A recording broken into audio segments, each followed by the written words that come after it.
हमारे प्रभु एवं उद्धारकर्ता यीशु मसीह के सर्वश्रेष्ठ एवं अतुलनीय नाम में हिंदी एफएम के सभी श्रोताओं का हार्दिक अभिनंदन। आज दिनांक 14 जुलाई दिन बुधवार सन 2021 का मनन के लिए पाठ।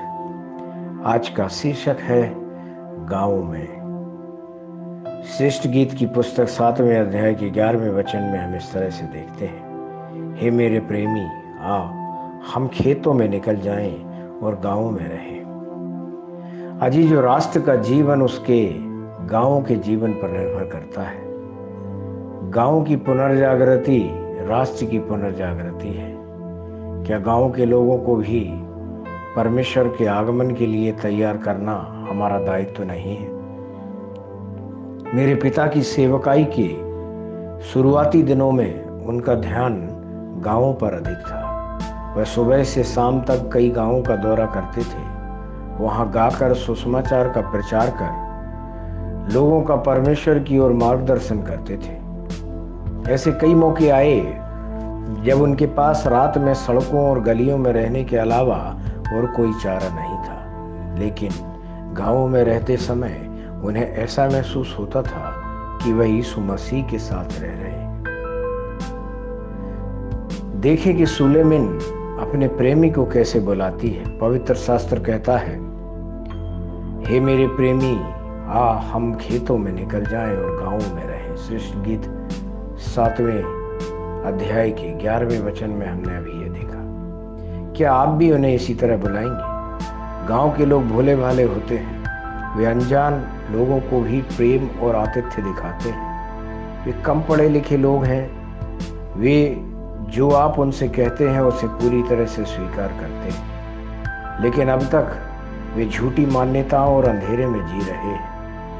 क्या यह आपकी जिम्मेदारी नहीं है कि अपने दाएं और बाएं हाथ के बीच के अंतर को जाने बिना जीने वाले इन सभी लोगों को परमेश्वर की ओर लाएं?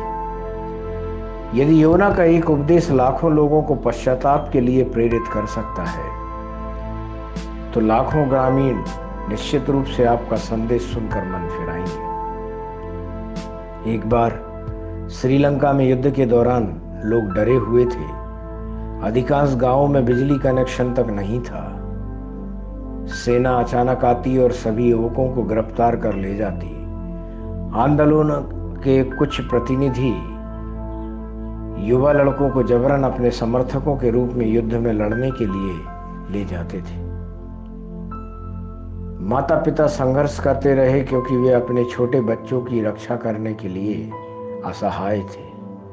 उन्हें परमेश्वर के प्रेम, सहायता और शरण के विषय प्रचार करने के लिए पर्याप्त लोग नहीं थे। यातायात की सुविधा भी नहीं थी।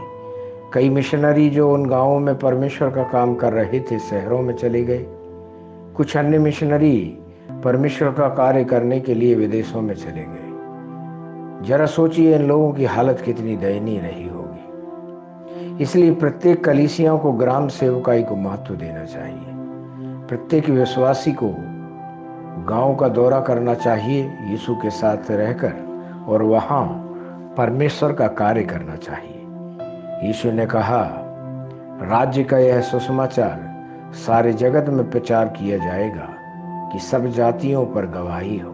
मत्ती 24वें अध्याय के 14वें वचन में ऐसा कहा है। क्या ऐसा नहीं है? ध्यान करने के लिए आज जो वचन लिया है न्यायियों की पुस्तक 5वें अध्याय का 7वां वचन, जहां इस तरह लिखा है, जब तक मैं दबोरा ना उठी तब तक मैं इस्राएल में माता होकर ना उठी, तब तक गांव सूने पड़े थे। परमेश्वर के इन वचनों को सुनकर, पढ़कर, मनन करके इनके अनुसार अपने जीवन को जीने पर परमेश्वर आपको आपके जीवन में, आपकी सारी बातों में बहुत ऐसे आशीष देवे।